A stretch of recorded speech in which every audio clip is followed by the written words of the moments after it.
Well, we have a beautiful day to do a wonderful dedication. And I'm going to say very little right now, and I'm going to have a few other people come up to speak. But what I'm happy about the most is over the last 2 years, we started recognizing the businesses and the contributions of people of color that have been in this community for a long, long time. And I think this is the beginning. And Ruth's Tea House was one of those places during segregation where people came together of all walks of life and all colors. And that shows what a community is, and Winchester is still that community.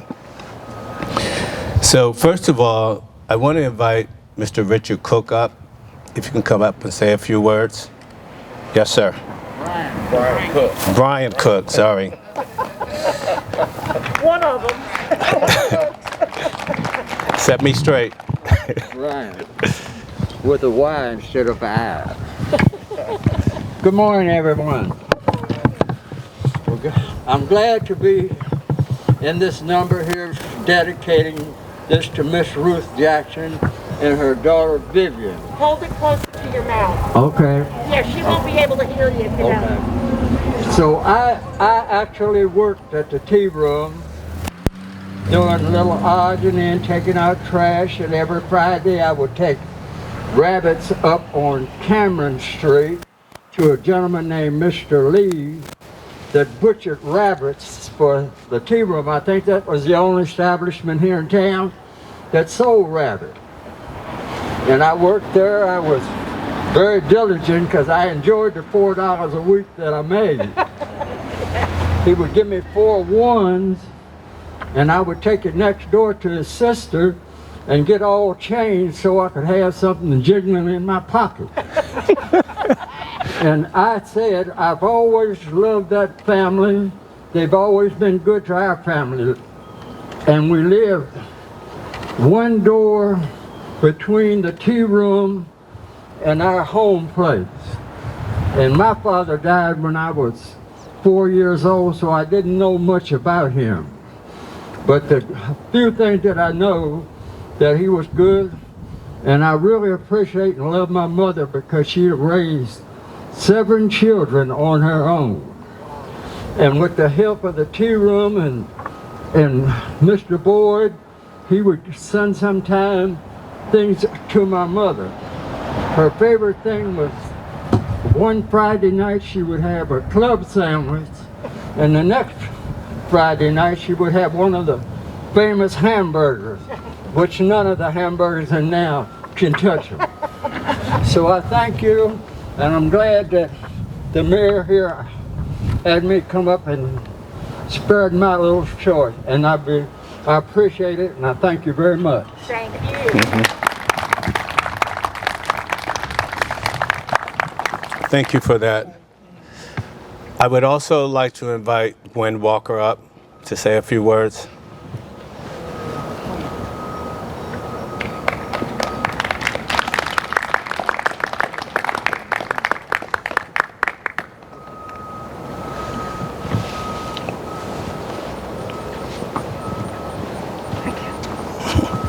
I was a good 6 feet back.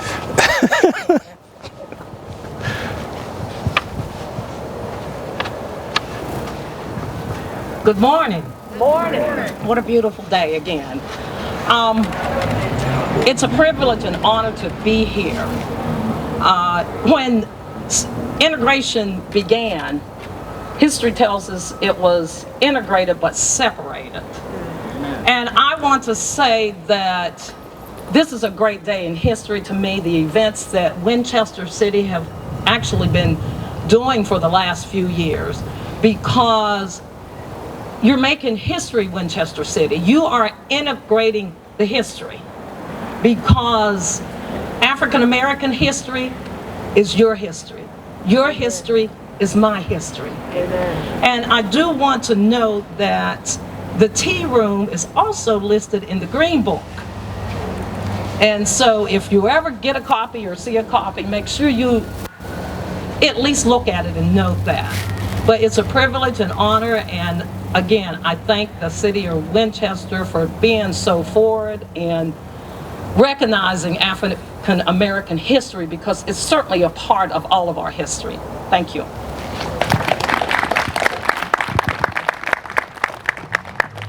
Thank you, Gwen. So last fall, Sharon Dixon and Judy Humbert asked me to be part of a play. And it was about the first African American newspaper in the area. And Sharon said she didn't want to get up and speak, so I won't do that to her. But I do want to say that in that play, I learned a lot about the history of Winchester, the Black history of Winchester. There were so many businesses up and down Cork Street, up on Loudon Street, and down Kent Street, and throughout this area too. They don't exist anymore, but that history still remains, and I want to thank you for bringing that alive to our community. Thank you very much, Sharon. I also want to invite Tim Humans up. He's our city historian, and he's the one that did the research and put all this work together. Tim?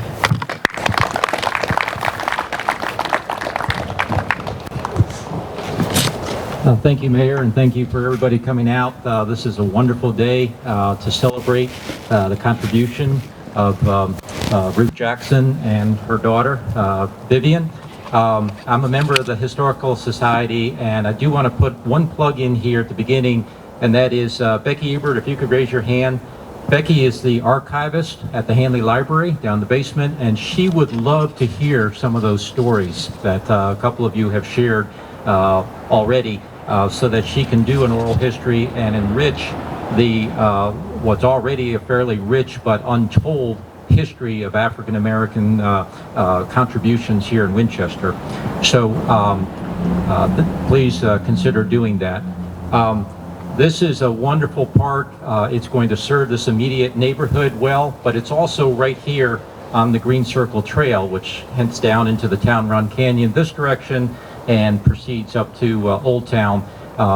We're working very hard to try to complete that trail, and this will be, I think, an important stop, particularly in terms of better understanding the cultural history of Winchester, adding to what we did with Spotswood Poles out at Jim Burnett Park, John Kirby, Haywood Shepherd, Dr. Finley Taylor. There is so much history here yet to be told. So glad to have that. In a few minutes, we're going to do the unveiling of the park sign, but also the historic marker. And I do want to recognize Jim Riley. If you could raise your hand, Jim. Jim was able to get in contact with Jane Casper, I believe her name was, the artist who did a painting of Ruth's Tea Room. And so you have that on the cover. That's her painting there, and she was gracious enough to allow us to use that on the interpretive marker. So that view, are you Jane Casper? I'm sorry, I didn't know. So thankful that you're here, and appreciate you letting us use that.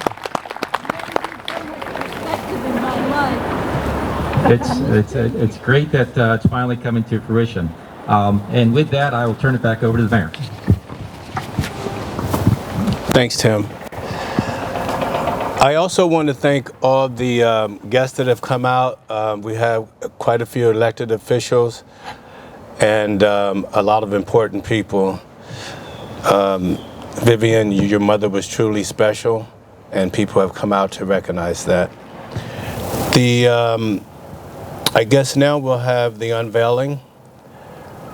Tim, which one are we going to unveil first? The one behind me? Left side? Yes. And Lynn, who's going to be a part of that?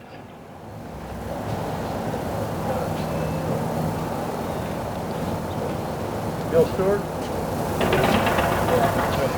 Bill?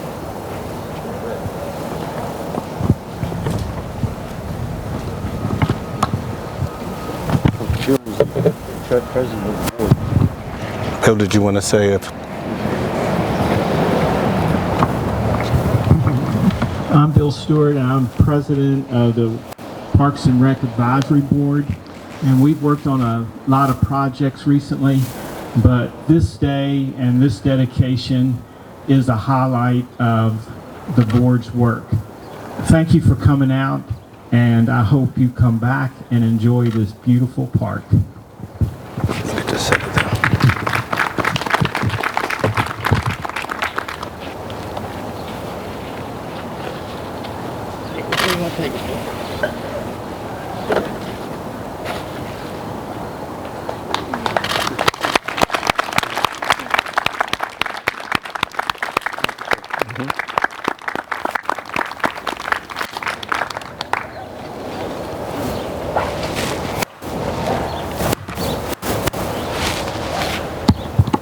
The next unveiling we're going to have is the unveiling of the marker, and I understand that Vivian wants to be a part of that.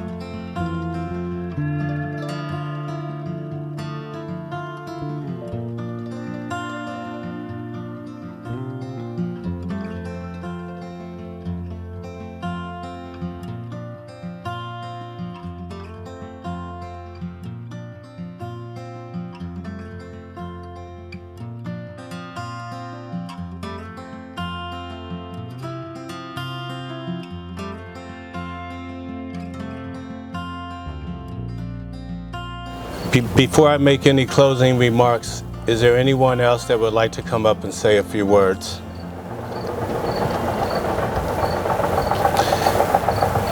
Thank you. I was going to call on you.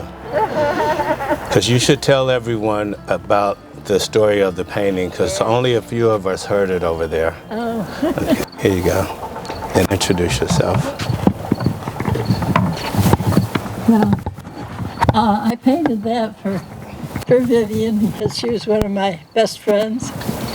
And I think every Friday night through the late 50s and the 60s and the 70s, I spent here.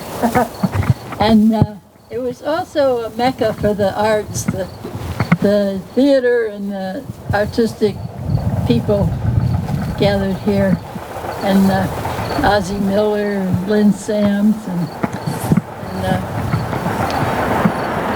we all had a marvelous time, and it was a pleasure, except for all the perspective and all the little lines that went in. I sat in my car, parked over across the street, with my canvas sitting on my steering wheel. Yeah, I had my canvas on my steering wheel, and I tried to work out all that perspective and get it right. It took me several days parked there, and finally got it. And I'm so glad that it's being used. I'm very proud to be a part of this whole situation. Thank you.